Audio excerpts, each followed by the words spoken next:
Olá, pessoal.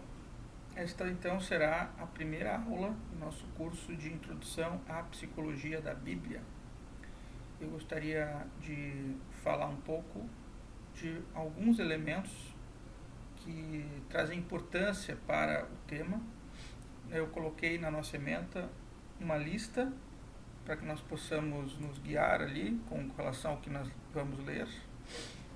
E já de começo, uma coisa que é importante para quem vai estudar um pouco a Bíblia e quer conhecer um pouco o que tem de psicologia na Bíblia, né? É importante saber que o termo psicologia ele é um termo mais tardio dentro das ciências e dentro daquilo que se propõe um pensamento exclusivo sobre o que é a mente humana e as relações humanas.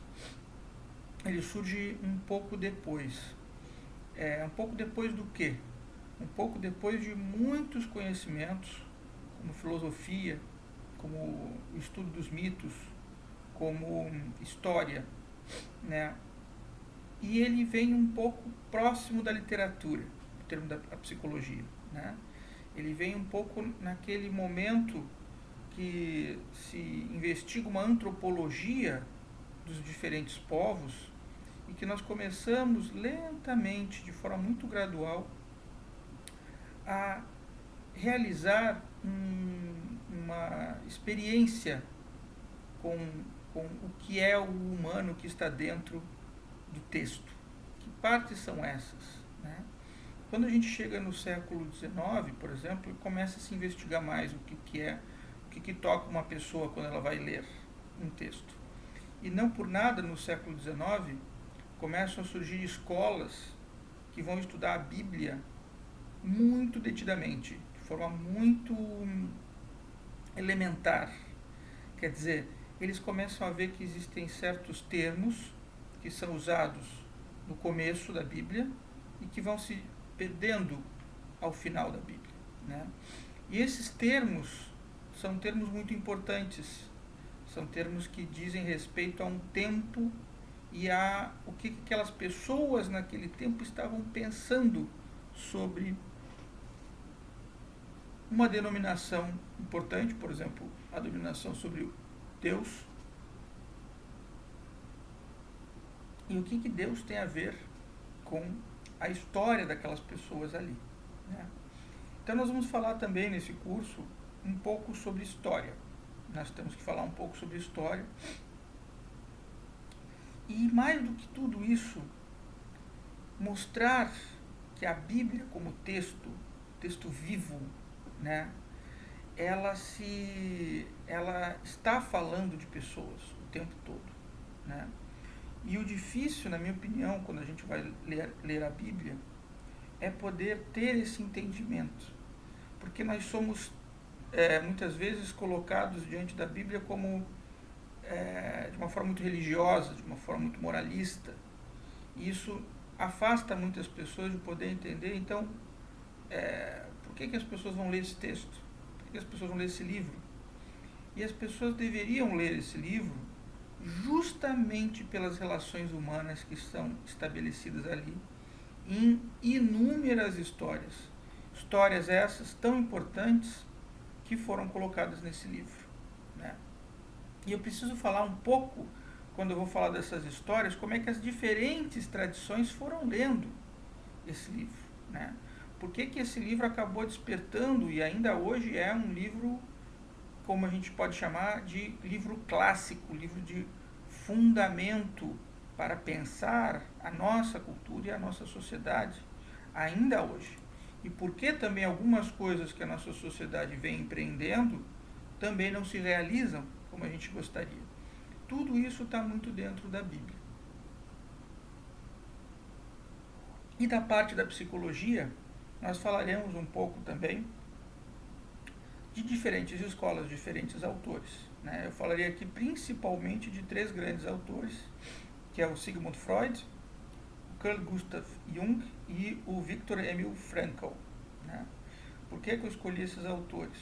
Primeiro porque eles são autores muito importantes na história da psicologia, né? O Sigmund Freud, ele aprofunda a psicanálise, que foi uma ciência no século XIX que vinha para tentar explicar pontos que a psicologia da época não conseguia explicar.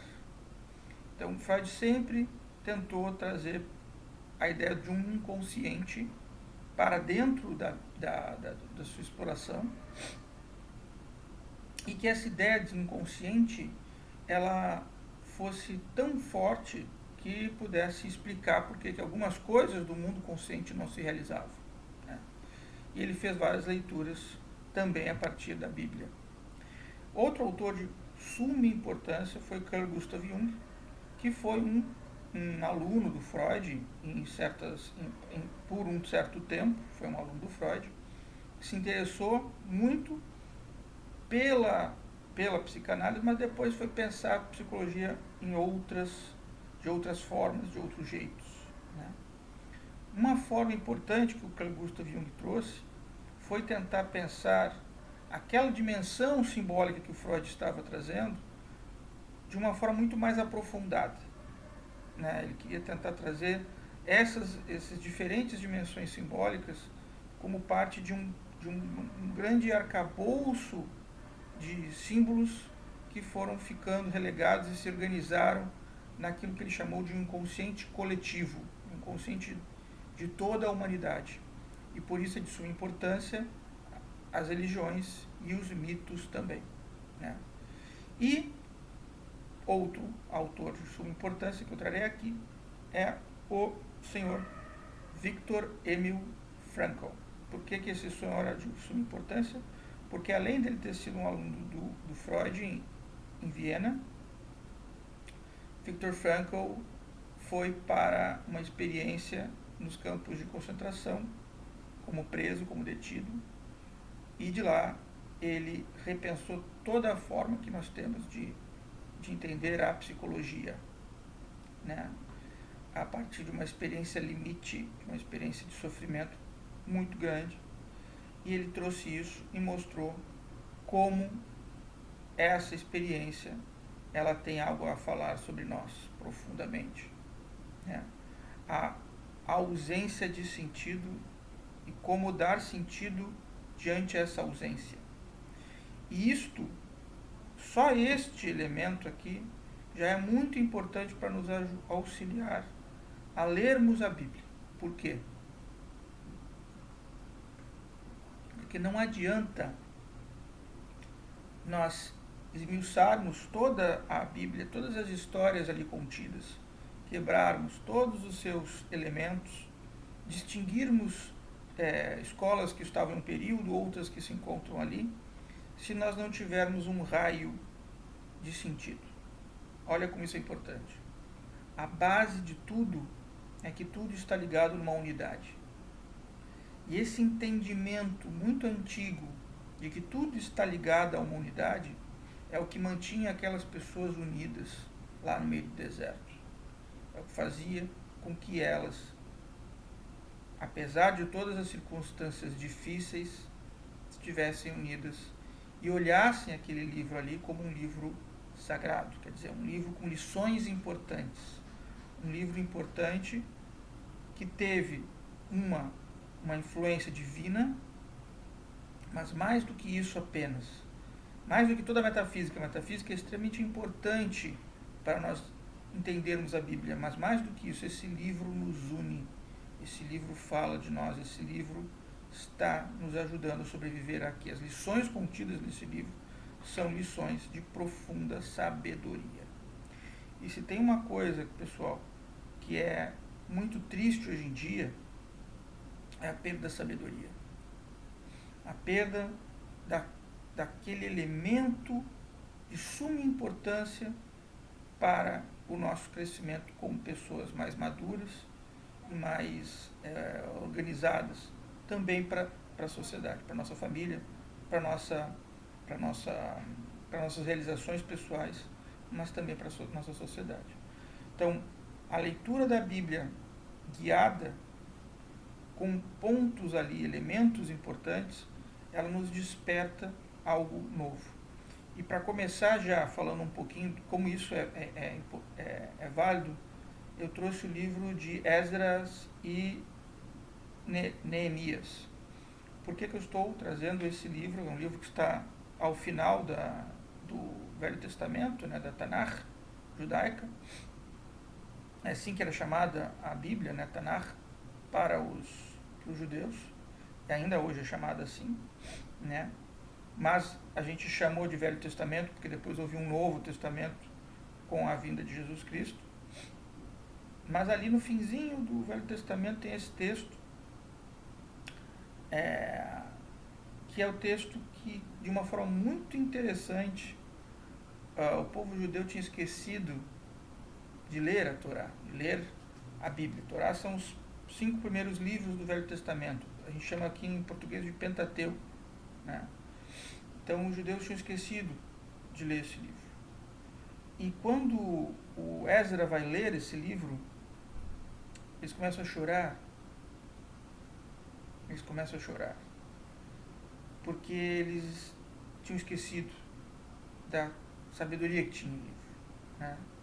E olha como isso é importante no texto de Esdras, porque o texto de Esdras é o texto de quando o povo judeu volta da Babilônia para Israel. Eles estão recém voltando da Babilônia, né? E estão começando já a construção do segundo templo de Salomão, porque o primeiro já tinha sido destruído por Nabucodonosor II. Então eles estão começando a construção de novo do templo.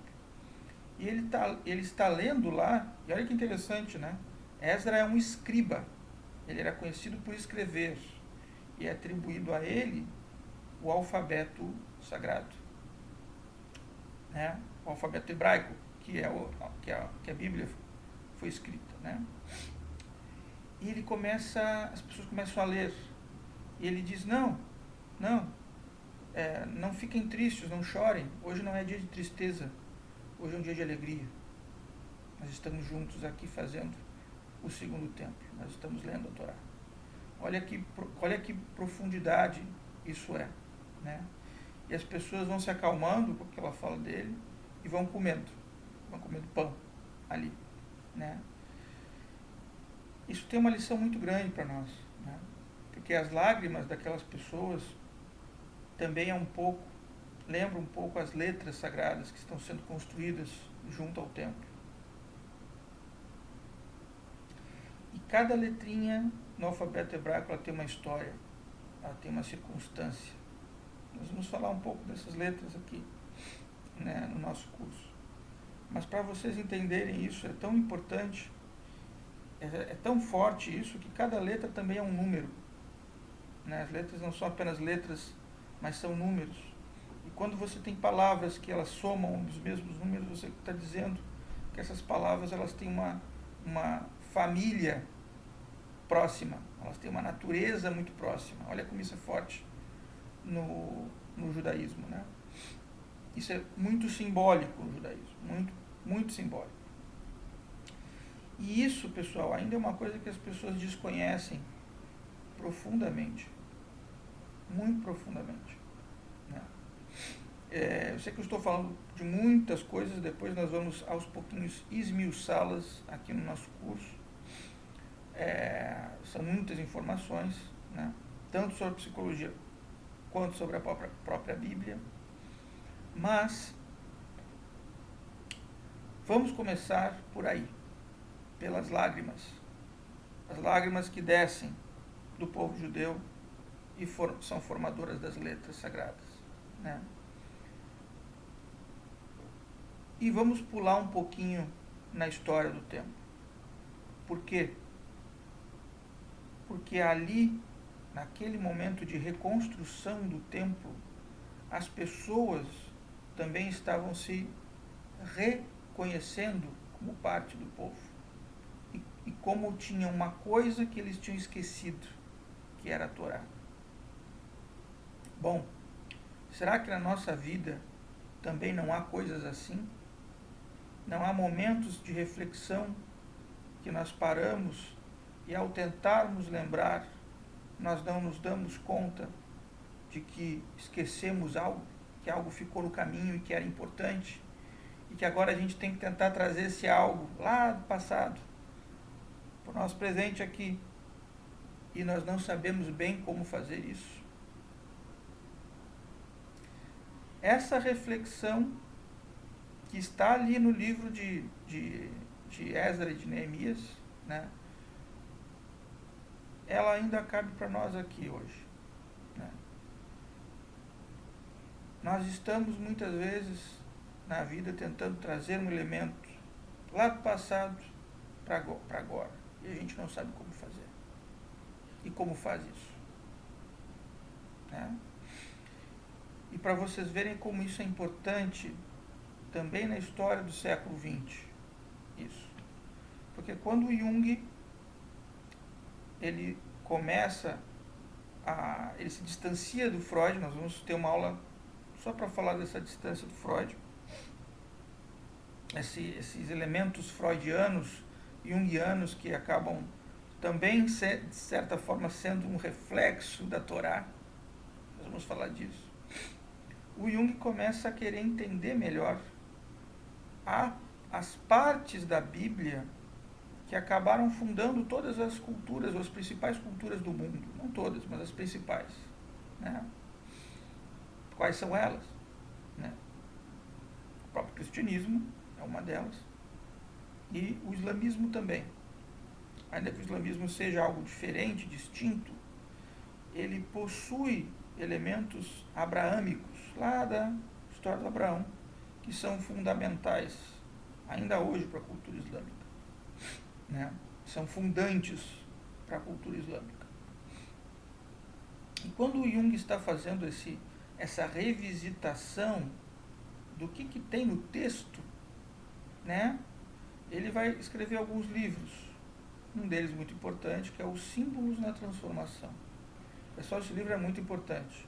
Muito importante. Porque o Jung já estava estudando ali nesse texto, né, como o Egito Antigo tinha um culto aos mortos, portanto também a ressurreição dos mortos e uma outra vida, e também como as tradições persas, né, estavam lidando com um elemento muito importante de eternidade para eles também, que era o pensamento, como uma modulação entre aquilo que é eterno e aquilo que é passageiro na vida. E o Jung começa a conversar com diferentes intelectuais que estavam, né, tanto na Europa quanto em Israel, que pesquisavam profundamente aquilo que fundou as religiões no mundo. Olha que importante. 3 deles aqui vão margear um pouco as nossas conversas. Né? O Henri Corbin, que foi um francês, um filósofo francês, que se deteve a estudar textos persas antigos, de filósofos persas antigos. Outro importante foi o Mircea Eliade, que era um filósofo romeno, que, além de ter sido um grande ficcionista, escreveu grandes romances de ficção, também quis entender a formação dos mitos e das religiões no Ocidente. Se dedicou, uma parte da sua vida ele dedicou muito a isto, né? Mais da segunda metade da vida até o final de sua vida. E o Gershom Scholem, que estudou a Cabala, que para o Scholem é a outra história do judaísmo. Né? Além da Torá e dos elementos históricos correntes, você tem a história da Cabala, que também é de suma importância para entender o que é o judaísmo hoje. Né? E o Jung começa a entrar em contato principalmente com o Mircea Eliade e pensa em formar um grupo de discussão numa cidadezinha na Suíça chamada Ascona. E o que ele queria nesse grupo? Né? Jung era um homem extremamente curioso pelo conhecimento, muito curioso pelo conhecimento. do início da vida dele até o fim da vida, ele sempre foi um homem extremamente curioso. Ele queria fazer a mesma coisa que o Ezra fez sem querer lá. O resgate, o retorno de uma coisa que estava sendo esquecida. Que retorno é esse que Jung estava querendo? Né? Era entender os elementos míticos e místicos da cultura que estava aqui presente. E ele precisou fazer isso no começo do século XX, ali, por volta da década de 30, né, ele começa. O grupo fica forte pós a Segunda Guerra Mundial, de fato, mas já em 39 esse grupo já está sendo formado na Suíça. E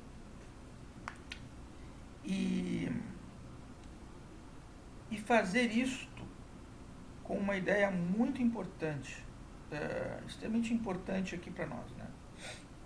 A ideia de aprender sobre o que esses homens estão dizendo. Porque esses homens estão estudando a vanguarda da filosofia perene, né?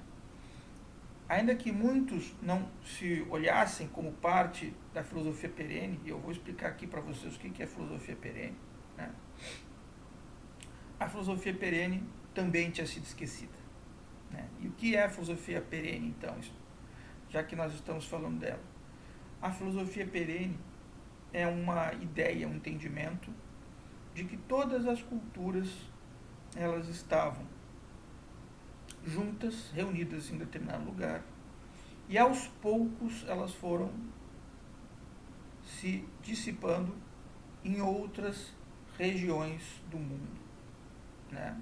Isso é muito importante, porque quando nós olhamos um texto antigo, como a Epopeia de Gilgamesh, por exemplo, né, que foi escrito em sumério, que são aquelas tabuinhas de argila com risquinhos, que era a escrita que eles tinham lá, né?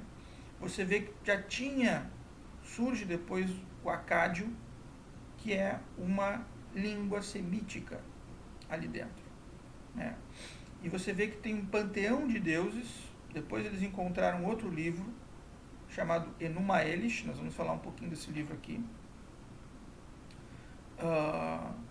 que reunia também esse livro diferentes corpos de religiões sagradas, né?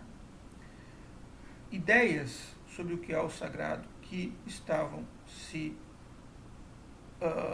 que de certa forma compunham aquela pequena sociedade lá, que a gente entende como uma sociedade pós-diluviana, né? Mas de certa forma, depois nós vamos falar um pouquinho melhor disso, né? Mas ao mesmo tempo que é pós-diluviana na ideia deles, é fundamental, é fundante para o que vai surgir depois no mundo, né? Você vai ter cultura grega, você vai ter o judaísmo indo mais para o oeste. Você depois vai ter uma cultura que vai ficar na Arábia Saudita. Você depois vai ter os persas. Você vai ter o Egito. E tudo isso parece que está muito reunido ali na Mesopotâmia, né? Mesopotâmia é um termo grego que significa no meio dos rios. Por quê? Porque você tem dois rios fundamentais ali, o Tigre e Eufrates.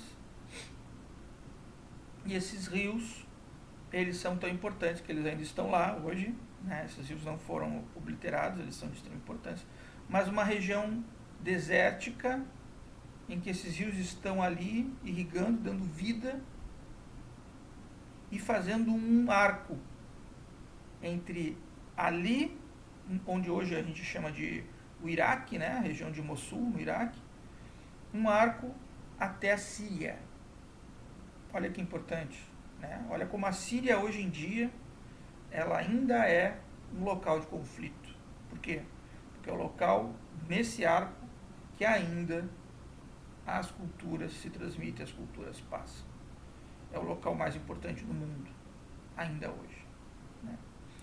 E quando a gente vai estudar a filosofia perene, nós vamos falar um pouco dela aqui durante nossos encontros, nós precisamos ter em mente também que se era o local que essas culturas elas estavam juntas, esse povo que estava ali reunido estava junto, e em alguns momentos começou a querer sair dali para investigar o mundo, e começou a fazer pequenas cidades fora, né, que já se sabia lá no terceiro milênio antes de Cristo, que, que as cidades já estavam mapeadas, já sabia que tinham pessoas lá, né, é porque é algo que, que era de profunda troca entre esses povos aí, profunda troca, né.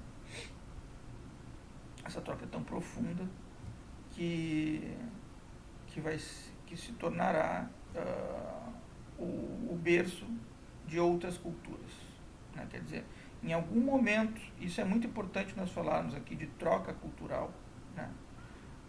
Dinâmica cultural, é um movimento que a cultura faz. Isso é fundamental na Bíblia, isso é fundamental também na psicologia, são os movimentos, né? Como psicólogo eu posso falar muito disso, porque eu acho fascinante quando a gente começa a ver esses movimentos na vida das pessoas.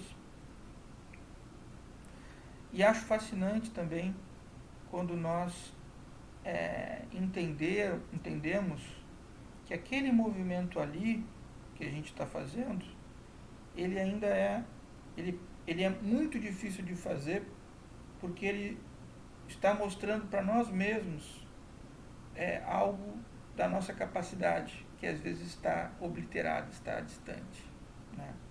Então eu fico pensando muito naquele povo lá na Mesopotâmia, que estavam recém começando a lutar contra adversidades no meio de um local muito hostil, com leões, com feras, né?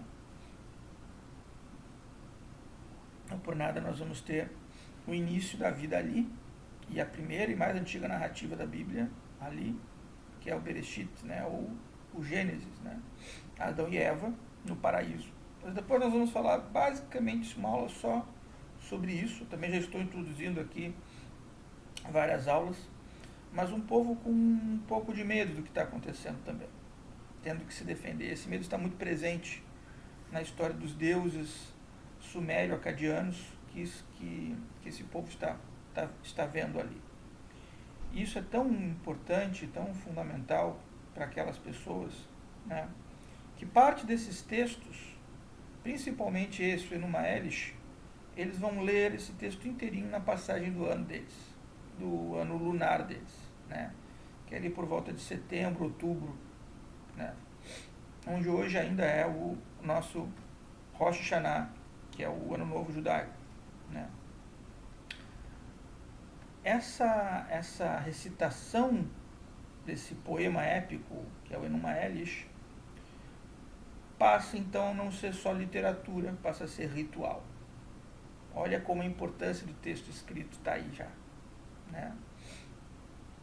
Nós vamos ler esse texto para lembrar, mas não apenas vamos lembrar do texto, porque poderíamos fazer isso como um gesto corriqueiro, como um gesto comum no nosso dia a dia. Nós vamos lembrar como grupo, nós vamos lembrar como organização cósmica. O que nós estamos pensando aqui e agora, cosmicamente, está se organizando também. Isso é muito importante, porque quando nós vamos lá no Egito Antigo, nós vamos ver o que é o Egito também pensava isso. A figura do faraó era uma figura de organização, havia um rei que organizava, né?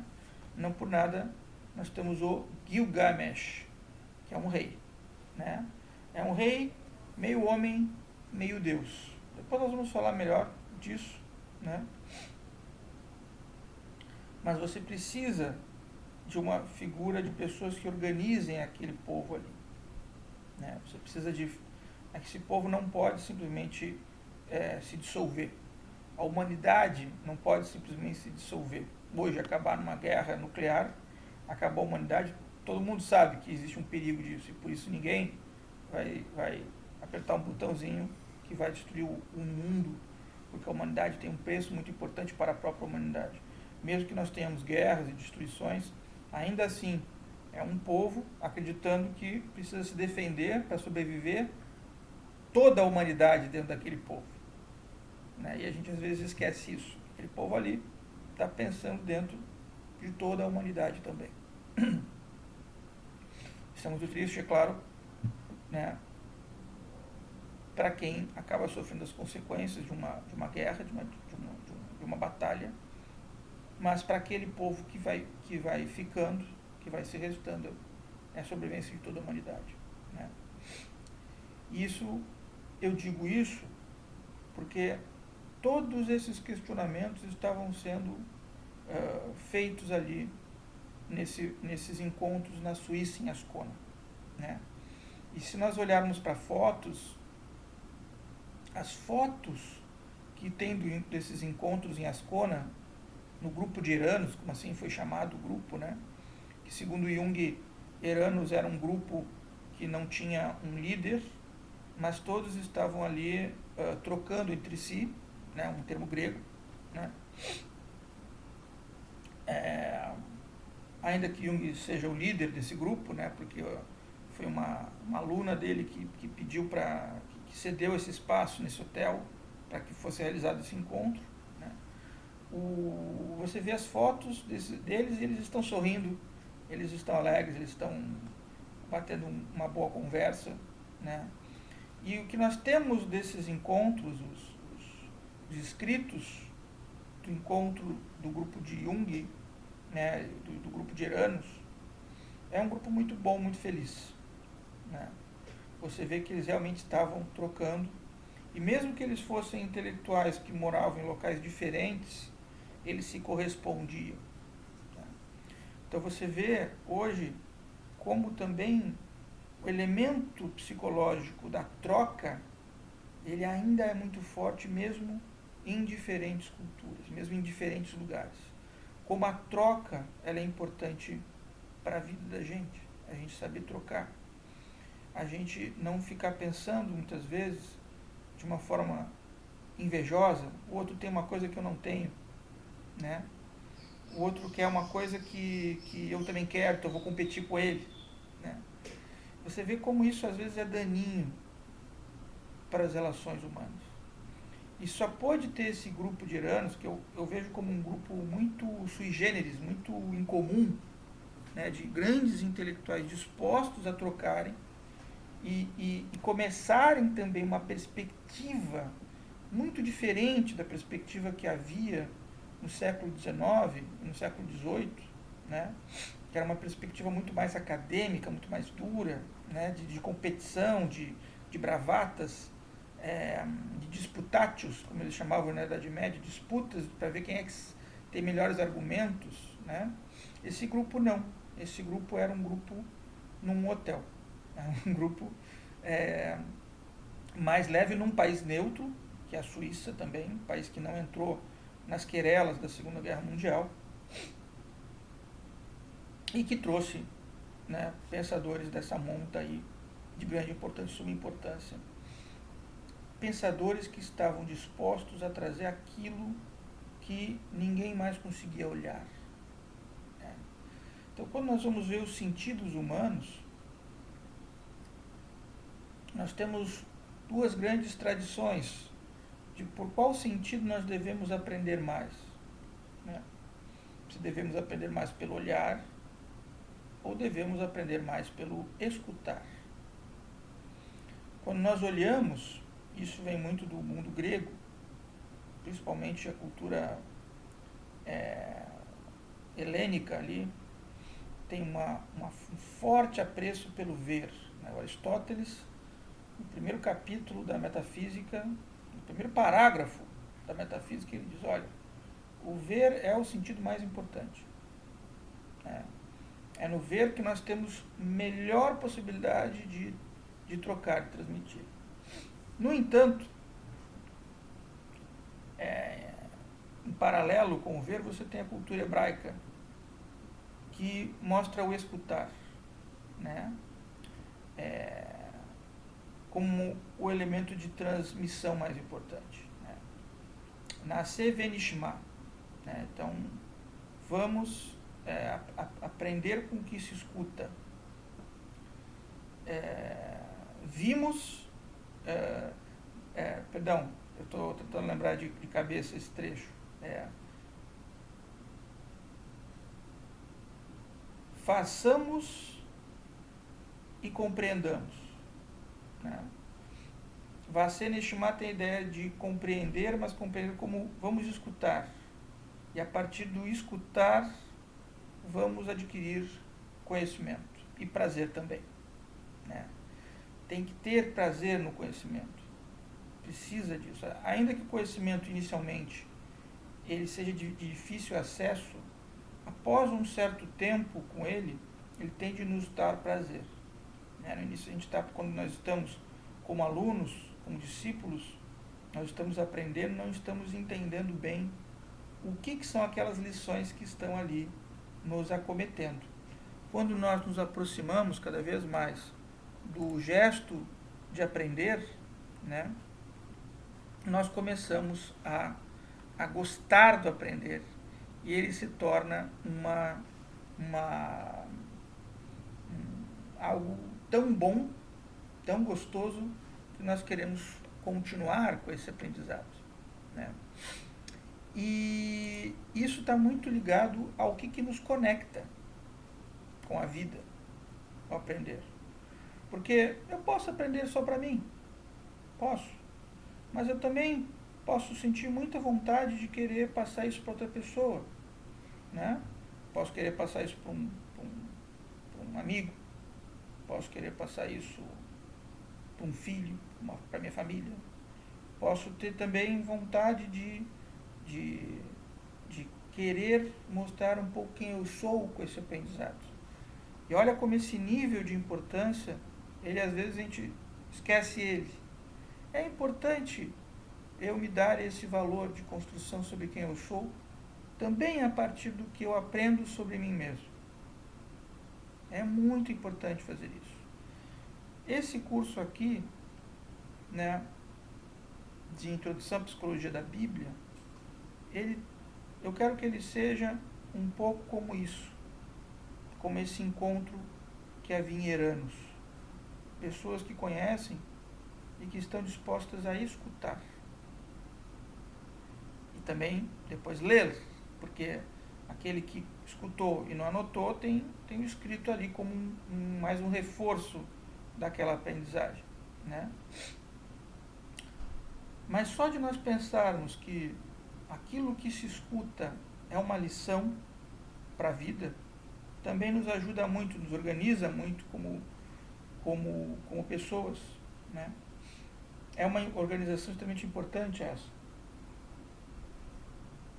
Ninguém nasce sabendo, se diz. Né? Nós estamos todos aprendendo. E o que conecta alguns não conecta outros. O que chama a atenção de alguns não chama a atenção de outros. Né? Nós chamamos isso de devekut em hebraico. Né? Há uma conexão. Quer dizer, algo de mim precisa ir para lá. Está me dirigindo para lá. Está dirigindo a minha atenção quando eu vou estudar, quando eu vou ler.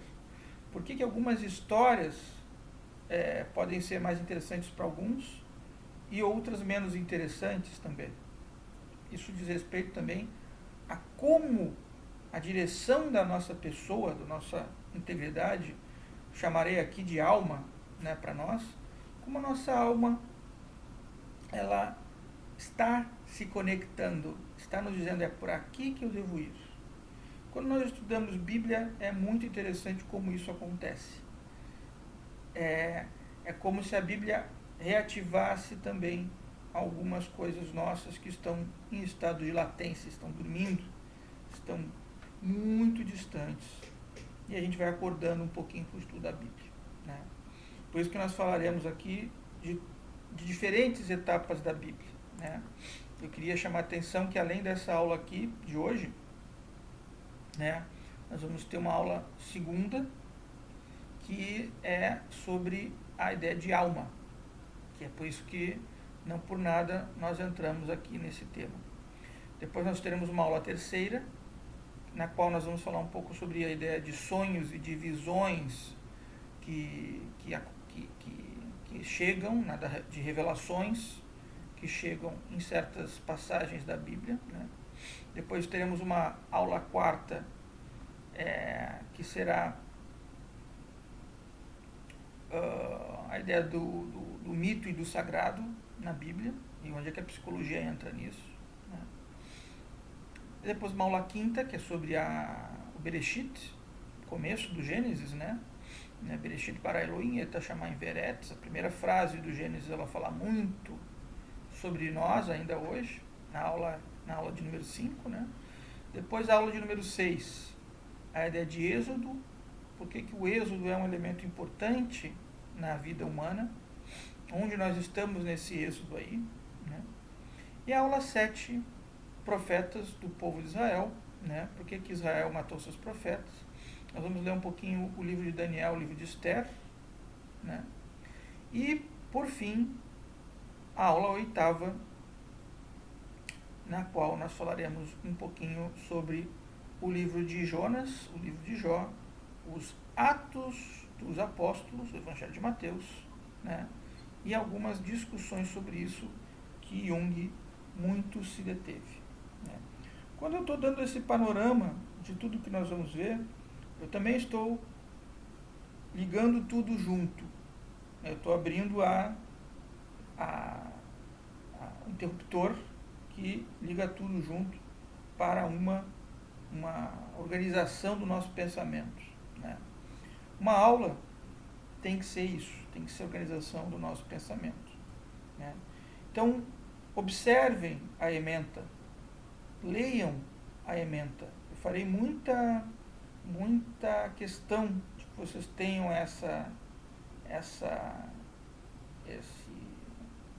esse costume de olharem a ementa, de lerem os textos que são sugeridos, né? Porque não é possível haver uma aula sem leitura. A leitura é um elemento básico de interpolação. Se vocês quiserem apenas escutar o que eu estou aqui dizendo, vocês podem escutar, mas é muito mais interessante vocês lerem, né?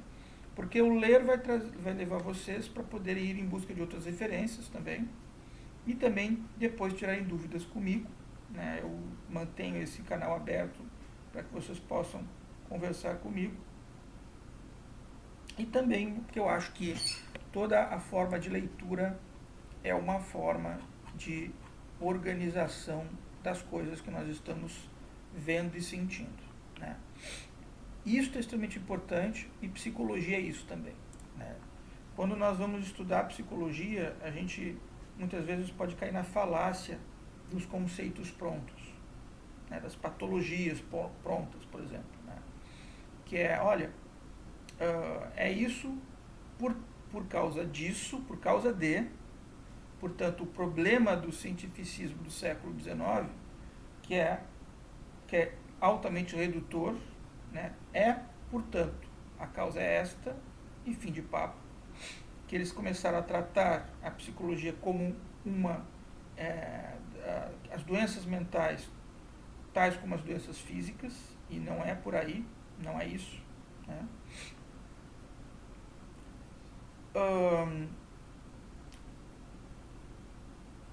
Porque eles esqueceram que para você poder olhar um ser humano na sua complexidade, você tem de aprender a fazer perguntas, né? Você tem de aprender a perguntar, você tem que ver, sentir, ouvir e se posicionar diante daquilo, já intuindo que algumas coisas são e outras não são. Tem alguma coisa aqui que me diz que aqui você vai encontrar dor e sofrimento. Se eu for muito de frente para ir com isso, machuco a pessoa. Se eu for aos poucos, se eu for indo em volta daquilo que machuca, eu encontro a tonalidade certa. Eu pergunto e a pessoa vai me falar. E na fala, na resposta da pergunta dela, ela está pensando, né? Então, esse ato de pensar, ele é curativo. Ele é a cura por si. Por que a nossa sociedade está debilitada hoje? Porque nós cessamos o gesto de pensar. Esse gesto é de extrema importância para nós.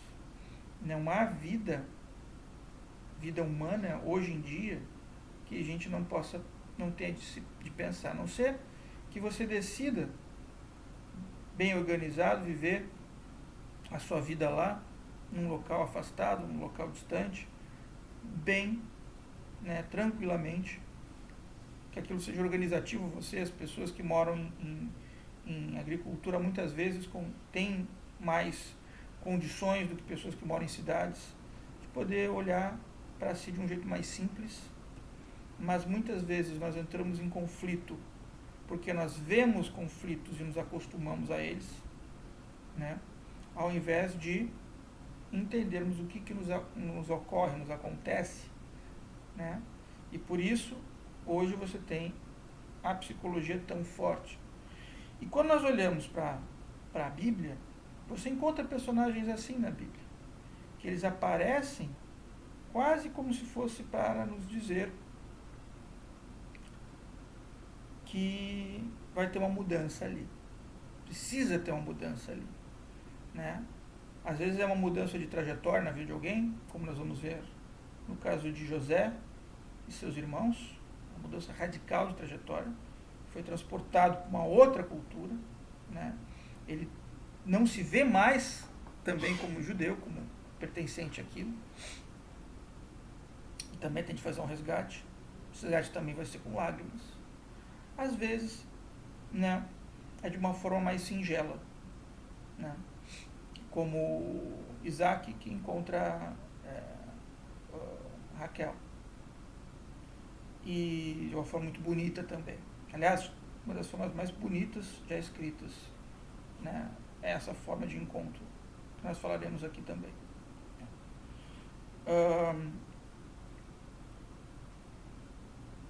Não é menos importante,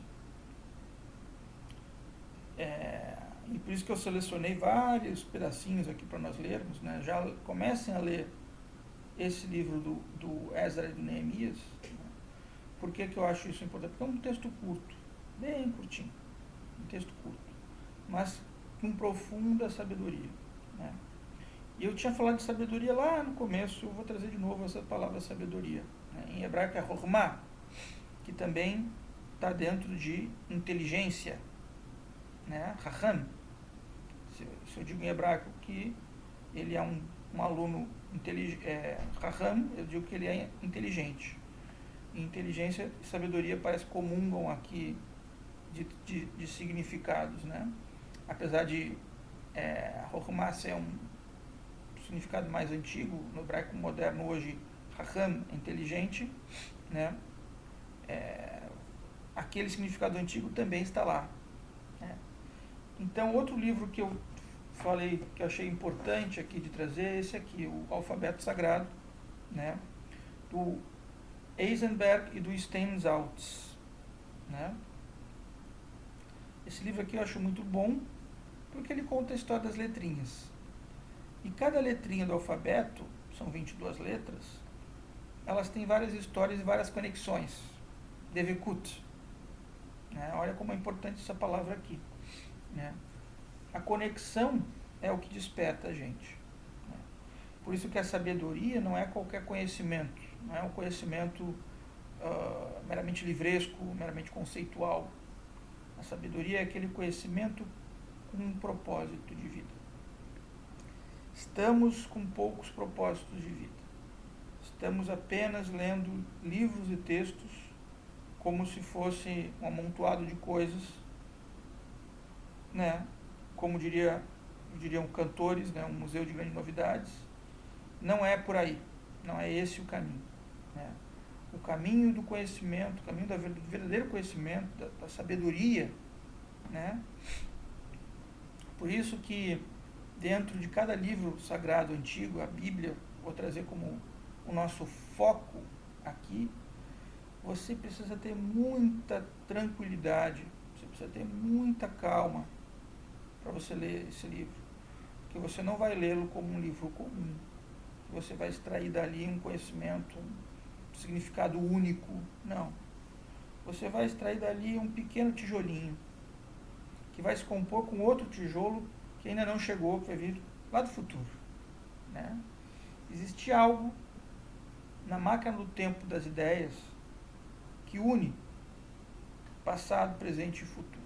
E você não sabe como isso vai ser unido. Né? Isso cabe a cada um de nós. E a sabedoria é como nós uniremos isso e teremos consciência como ser humano integral de todos esses níveis diferentes aqui, todas essas estratificações que unem e nos integram a um ser. Né? Então, muitas vezes a falta de entendimento de uma tradição faz com que nós nos percamos, né? Iremos perder-nos de nós mesmos, né? E essa perda,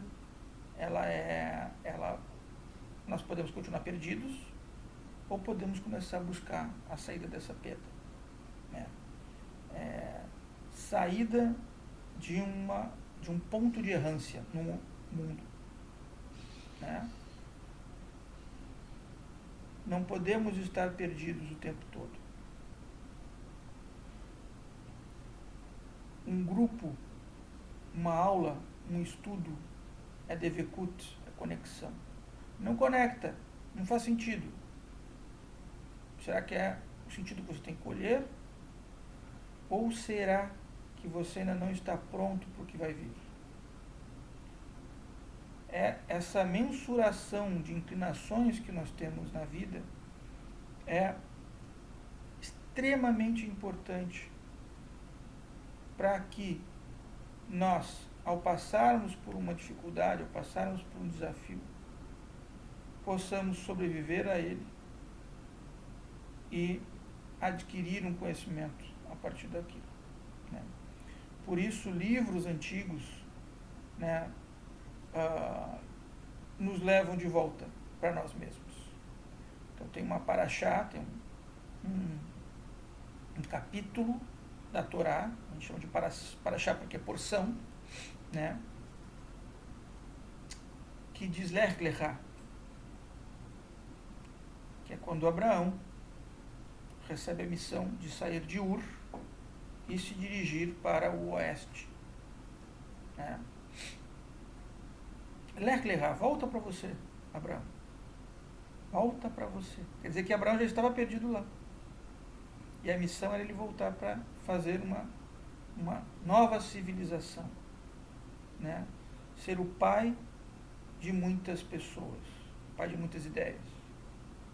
Né? A função de Abraão era muito específica, muito especial. Nós vamos falar bastante dela aqui no nosso curso. Mas o Lech Lechá, volta para si mesmo, era o começo da viagem de Abraão. Quer dizer que só como ele mesmo ele poderia viajar, não poderia viajar sem propósito. Né? Lógico que nós viajamos por muitos motivos diferentes, mas eu estou dizendo que a viagem de Abraão era diferente. A viagem de Abraão era uma viagem única, né? E que está falando de algo interessante também sobre aquilo que nós estávamos falando das trocas. Né? Abraão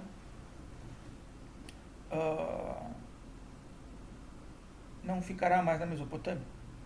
Ur, na Caldeia, é no sul da Mesopotâmia. Lá, bem pertinho do Golfo Pérsico. Né? Ele vai fazer o arco. Ele vai lá para a Síria, lá para o norte da Síria. E vai chegar em Jerusalém. Né?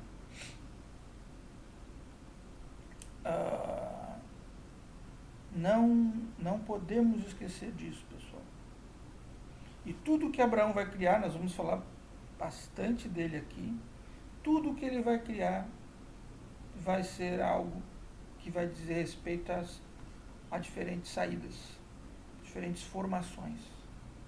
Quando nós saímos dessa dimensão protetora, nós estamos indo para um combate novo, uma nova luta, né? Um combate em terras diferentes. Abraão tinha a certeza interna de que Deus o protegia. E por isso ele fez essa viagem. Se Deus disse, eu vou. Né? Ele caminha com a união, com o Devekut, com a conexão. Ele caminha não só com uma fé cega, ele caminha com confiança. E uma palavra importante aqui do hebraico, que eu faço questão, é essa palavra aí. Né? Por quê? Porque a palavra fé, que é emuná, ela vem de emun, que é confiança. Então, pensemos um pouco sobre isso. Né? O caminho da sabedoria também aponta para um caminho de confiança. Como eu posso ter sabedoria, adquirir um bom princípio para a minha vida, se eu não confiar que o caminho que eu estou fazendo é o melhor caminho? É o caminho que eu devo fazer. Não digo que é o melhor, porque cada um vai ter o seu melhor, mas é o caminho que você precisa fazer. Com medo, nós nos retraímos, nos recolhemos e não fazemos. Com confiança, nós começamos a caminhar em direção ao que é nosso. E o que é nosso é só nosso, não é de mais ninguém. Ah, mas você está competindo com 300. Talvez não seja uma competição, muitas vezes. Nossa cabeça vê como uma competição, mas às vezes é o seu próprio caminho. Esse curso aqui tem esse direcionamento também. Eu quero que nós possamos sentir esse direcionamento e que vocês, por favor, colaborem, conversem, troquem, né? Entreguem, né, as dúvidas, para que essas dúvidas sejam dúvidas de vocês, verdadeiras. E a partir disso, as leituras são guias para esse caminho, né? A Derek. Então, quando nós vemos como o grupo em torno a Cristo foi chamado de Aderek, o caminho, a seita do caminho, mas enfim, foi assim que foi chamado, né? E no caminho, o começo é o caminhar, é aqueles que caminham ali. Não por nada, e de algum jeito ou de outro, o Antigo Testamento também deve ser lido tanto quanto o Novo. Apesar do que e da tradução ter sido muito bem feita para o grego do Antigo Testamento, depois, posteriormente, para o latim, né? Inclusive com livros que o Velho Testamento não tinha, o caminho passava pelo Antigo Testamento também. Né? Então, cada tradição se funda a partir de um séquito de ideias, de um amontoado de ideias, e essas ideias não são concorrentes uma à outra, elas são ideias muitas vezes complementares. E você encontra numa tradição distinta à sua tradição algo importante, tanto para aquela tradição quanto para você mesmo. Esse caminho, pessoal, nós precisamos aprender a fazer, porque não há quem o faça por nós, e você não encontra esse caminho escrito em livros. Os livros às vezes nos despertam ideias boas, com certeza. Vejam aqui, estou repleto deles. Né? Eles são bons despertadores, mas é muito mais importante ter alguém que leia eles conosco. Alguém que já tenha passado pelo caminho e possa falar disso. Por isso esse curso, ele é único no Brasil. Não existe outro como este no Brasil, que vai poder trazer a Bíblia nesses aspectos psicológicos. Quando eu digo aspectos psicológicos, pensem a sabedoria que falta a todos nós. Muito obrigado.